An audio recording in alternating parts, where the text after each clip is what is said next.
और देखिए आखिरकार इंतजार हो रहा है खत्म। सुनीता विलियम रवाना हो चुकी है और नासा की तस्वीरें इस वक्त आप देख रहे हैं। अब अपनी टीम की वापसी को लेकर नासा में भी अलग ही एक्साइटमेंट लेवल नजर आ रहा है और ये तस्वीरें लगातार इस वक्त आपके सामने है। रवानगी हो चुकी है, नासा में तैयारियां पूरी कर ली गई हैं। जब उनका यहाँ पर आगमन होगा तो उसको लेकर भी प्रक्रिया बहुत ही स्मूथ हो, इसको लेकर भी पूरी तैयारियां कर ली गई हैं। तो ये तस्वीरें इस वक्त आपके सामने हैं। इंटरनेशनल स्पेस सेंटर से यहां पर रवानगी हो चुकी है। सुनीता विलियम्स का ड्रैगन कैप्सूल धरती की ओर बढ़ रहा है और ये तस्वीरें इस वक्त आप देख रहे हैं किस तरह से ये पूरा डिपार्ट होता है। इंटरनेशनल स्पेस स्टेशन से अनडॉक हुआ स्पेसएक्स ड्रैगन, क्योंकि स्पेसएक्स ड्रैगन ही लेने पहुंचा सुनीता विलियम को भारत पे वापस लाने, माफ कीजिएगा, धरती पर वापस लाने के लिए। क्रू 10 में नासा की एनी मैकलेन और निकोल आयर्स हैं। सुनीता को वापस लाने का mission Takuya Onishi, cosmonaut Kirill Peskov team में शामिल हैं। सुनीता विलियम्स का ड्रैगन कैप्सूल धरती की ओर बढ़ रहा है और उनके साथ में बुच विल्मोर भी थे। बुच विल्मोर जो कि लगातार 9 महीने से सुनीता विलियम के साथ में थे। बुच विल्मोर और सुनीता विलियम्स की रवानगी हो चुकी है और उनको जो टीम मेंबर्स लेने पहुंचे थे वो भी उनके साथ वापस लौट रहे हैं। इंटरनेशनल स्पेस स्टेशन से अनडॉक हुआ है स्पेसएक्स ड्रैगन और अब धरती पर होगी लैंडिंग। इंटरनेशनल स्पेस सेंटर से ड्रैगन स्पेसक्राफ्ट अलग हो चुका है और नासा की ये तस्वीरें इस वक्त आप देख रहे हैं। पूरी टीम इस वक्त यहां पर लगातार नजर बनाए हुए है ताकि स्मूथ लैंडिंग हो और आराम से पहुंच पाए सुनीता विलियम। तो 8 दिन की स्पेस यात्रा जो 9 महीने तक खिंच गई, अब नासा ने बताया कि किस तरह से वापसी होगी। तो वापसी हो रही है, अनडॉक हो चुका है स्पेसएक्स ड्रैगन।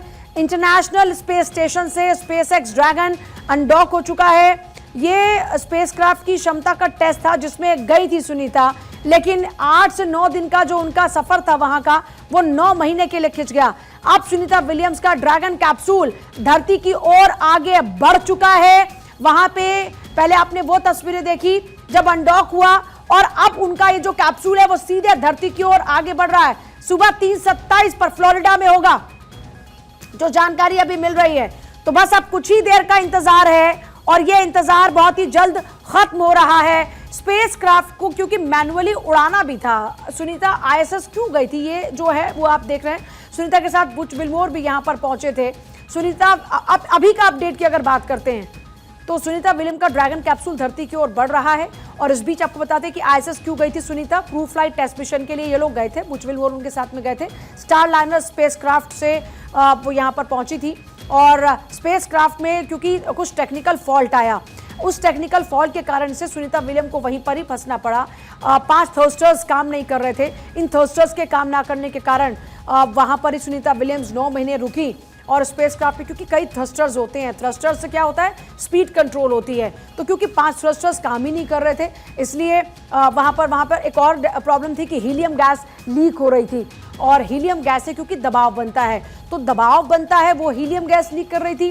दूसरा, गैस लीक होना बहुत ही खतरनाक होता है, मतलब इसमें जान जाने का खतरा होता है और ऐसे में प्रोपेलेंट वाल्व भी बंद नहीं हुआ था। तो इसी कारण से सुनीता आईएसएस में फंसी।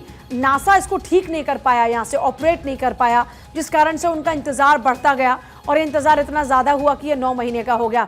लेकिन अब ये इंतजार खत्म होने वाला है और अब से कुछ ही देर का इंतजार है जब अंतरिक्ष से धरती की ओर लैंड करेंगी सुनीता विलियम। फिलहाल वहां से उनकी रवानगी हो चुकी है इंटरनेशनल स्पेस स्टेशन से। उनका स्पेसएक्स ड्रैगन अनडॉक हो चुका है और जिस कैप्सूल में वो सवार होकर आ रही हैं वो धरती की ओर लगातार आगे बढ़ रहा है। इंटरनेशनल स्पेस सेंटर से ड्रैगन स्पेसक्राफ्ट अलग हुआ है।